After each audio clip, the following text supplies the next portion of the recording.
Welcome back to What Arty Noobs with General Disturbance. This is a T29, it's a Tier 7 American heavy tank.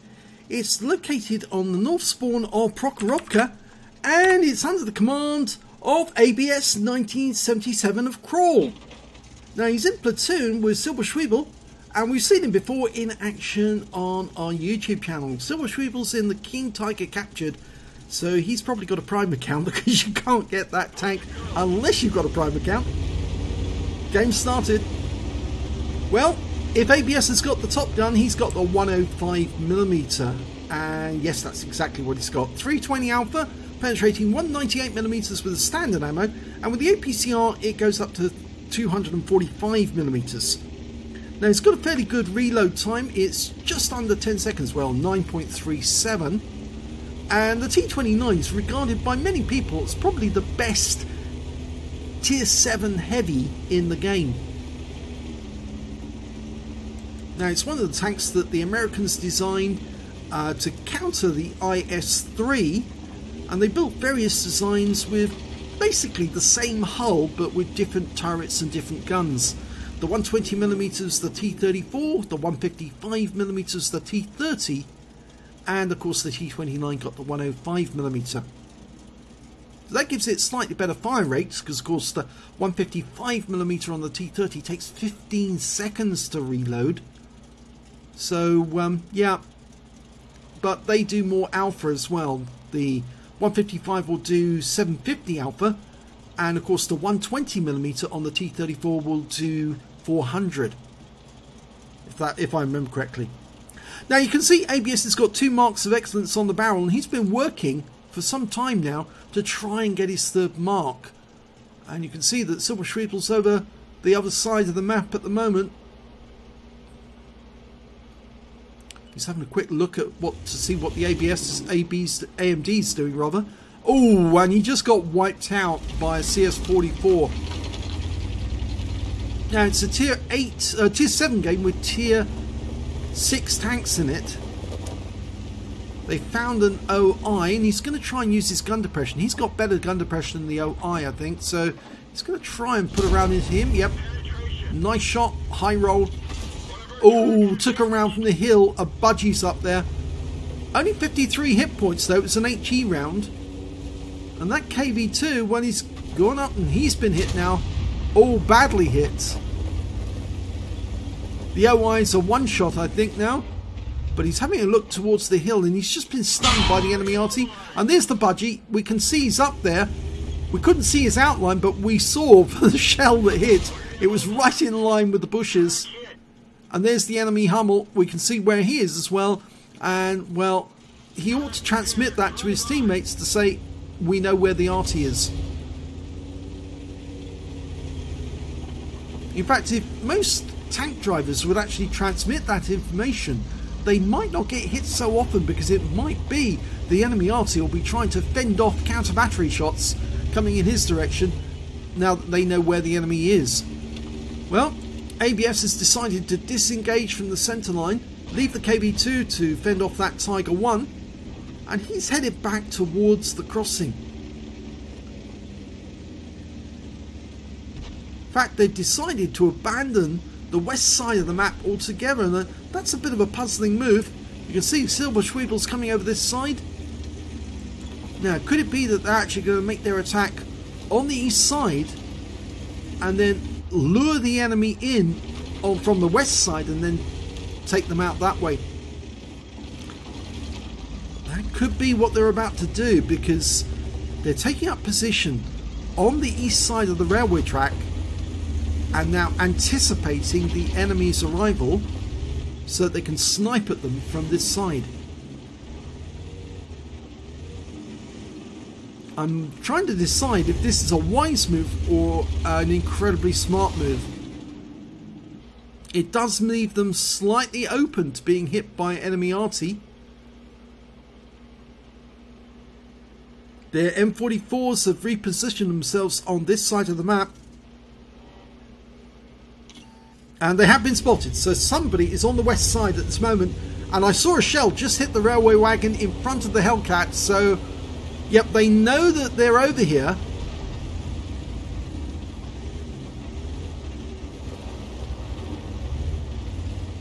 I think I would have had at least 2 tanks in the dip, the other side of the railway line.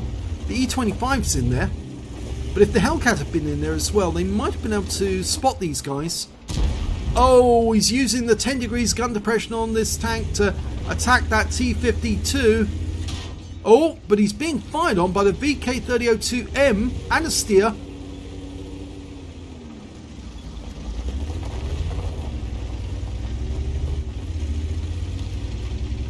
Oh, the VK's up near the centre line.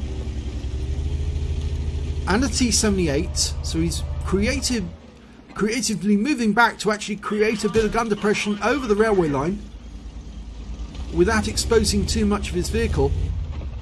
Okay, can get the top of that VK. Guy's pulled back wisely, but he's going to pop up again to shoot.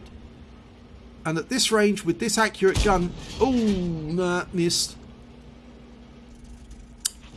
And he's bouncing rounds from a 45 TP. And that was a 90mm round, that one. 320. There's the steer with his 88mm gun. Premium tank destroyer. Say goodnight, Mr. Steer, because you've got weak armour. And there you go. Out the game just like that. CS44 exposed himself.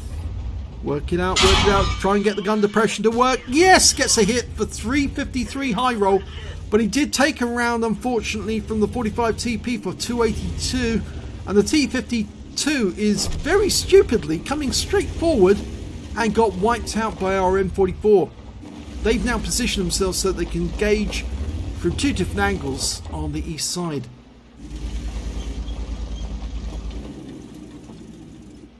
Okay, Silver Schwebel's up near the centre line. Again, using the railway wagons as kind of makeshift defences. He's down to 426 hit points, but he has already got just under a K of damage on the enemy, and he can hit that VK3002 as long as the 45 TP doesn't pen him. Bouncing both rounds, trying to troll them into shooting. See, he's just gradually moving forward, trying to tempt their shot. Of course, this weak spot of a T29 is actually the top of the turret, and that cupola right at the back. But you can see a lot of the rounds are bouncing off the cupola of the mantlet. Going for the top of the CS44, doesn't get it. 3002 appears again. Oh, CS44's gone down to our M44. Good support by Arty. In fact, the Arty have got 5 kills.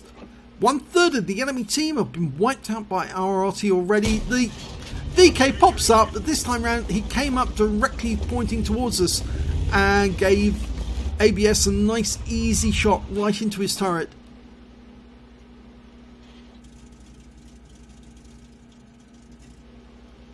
There's Silver Schwebel.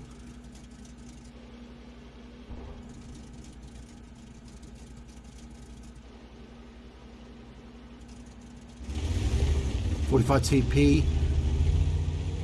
Ooh, he's on the other side of the ridgeline, that guy, so he's a fair distance away now. He was the one who was getting the pens on us, but it looks like he's kind of trying to pull back and defend his cap against the T34 85M. And, well, ABS is having a quick look at the damage to the turret. Shows how tough this turret is. It's a very tough turret in a hold down position. In fact, I don't think any of the I think most of the penetrations that actually hit him were actually going in through the side of the turret. You can see there's a hole in the side of the turret there. That's where the 45 TP managed to get him.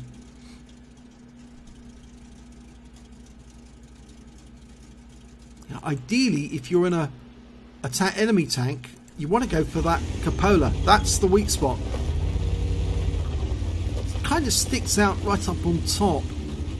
He's still poking the edge here. Of course, that does expose the hull, but he's trying to protect it with that wrecked railway wagon. There's only 4 enemies out there now, but they're well positioned. The Skoda T40's moved into midfield to see if he can spot that 45 TP, and he can't find him so far. So is a fairly good chance that they've moved over to the west side of the map themselves. And there's the 45 TP. Oh, big mistake by him. And, oh, sadly, there was a miss. But can he get back up to get another shot? Yes, I think he can. Bad mistake by the 45 TP. Comes out to the open. Low roll 301. But he can get another. Here we go. Right through the front. 332. High roll. The SU-152 is firing in this direction. Notice how he's pulling back after each shot to minimise the risk. Another shot! And this time he gets the kill on the 45 TP. Oh, he took a penetrating round from the VK. The 3002M somewhere over in those bushes. He's in the tree line just by the road. I don't think that last shot was bang on target. I think it was actually slightly to one side of the VK. He pokes up to have a look, but try not to expose your lower plates at all. 45 TP's the other side of the railway line. Oh, and there's the VK. We finally see him. And he fires another one in our direction. And our shell ricochets off his hull. I'm very surprised at that though, because the VK's got a fairly weak hull. Even though it's the Panther prototype. Tries a blind shot. He's done 2,000 hit points of damage. Oh, easy shot on the SU-152 now. Yes, right through the side. Lovely shot. He's advancing to the centre rock here. This will give him something else to play with. And he's pushing. He's going to go after that VK. And that VK is going to be forced to fire sooner or later. And that could actually give him the shot to kill him. Unfortunately, Silver Schwebel was wiped out earlier. Oh, he took another round from the VK in the engine bay. And that shot bounced. Oh, and the SU-152 makes certain of it. But when he dies, that's it. It's the end of the game. He is dead, but did he do enough to get his third mark of excellence? Let's have a look. Well, yes, he did get it. He got his third mark of excellence in that game. ABS 1977 of KRAWL has his third mark of excellence on the T29. He got a first class tanker in that game, and he got a spotter badge for spotting at least 1,000 hit points of damage, and a 5 for effect for doing more damage than the hit points of his own vehicle. But sadly, no other medals. But I think that's a bit more than enough, really, for anyone. Just to get the third mark of excellence would be great. And let's have a look at team score and see where everyone stood. Well, when it came to damage, he wasn't top of the table when it came to damage. The SU-152, when it killed him, did 2,844 hit points of damage. That put him top. He picked up a high caliber. The next highest damage was ABS 1977 with 2,342. And after him, Silver Schwebel, 2,298. Unfortunately, we didn't see his death, but yes, he did die before ABS 1977. But they did enough to win the battle for the team. When it came to kills, it was that SU-152 again. He got 4 kills in that game. 2 kills for the Habicha, 2 kills for the CS44, the M44 and the T3485M, as well as ABS 1977 in his T29. And when it came to base XP, it was ABS who managed to get the highest. He got 1,141, followed by the M44, got 1,035, and those are the only 2 players who managed to get over 1,000 base. And Silver Schwebel just followed up behind with 907. ABS fired 18 rounds in the game, got 9 direct hits, 8 penetrations. The 105mm gun is very good actually. Doesn't do a huge amount of damage, but it is effective. He also did 2,342 hit points of damage, of which 1,529 were at more than 300 meters. He received 18 hits from the enemy during that game, and 5 of those were penetrations, 10 non-penetrations, and 4 hits by way of splash damage. He received block damage of 1,690 hit points, spotted 3 enemy tanks, damaged 6 of the enemy, killed 2, and did 2,295 hit points of spotting assist. On a premium count, he earned 34,510 credits, got 15,530 from battle payments, and the total came to 72,472 credits. But he did fire a fair amount of premium ammo during that game, and he ended up with a loss of 24,730 credits, but he won't mind that at all because he got the results that he needed to get his third mark of excellence. 1,141 XP, 257 for playing in the platoon, and took away 1,969 experience points altogether. Another great game by ABS 1977 and Silberschwebel. We do have a fair number of their videos by now. In fact, actually, maybe we ought to do a playlist for them sometime so they can see all the ones they've accumulated on our channel. I hope you've enjoyed this replay. If you did, please give this video a like, do subscribe to our channel, and thank you for watching.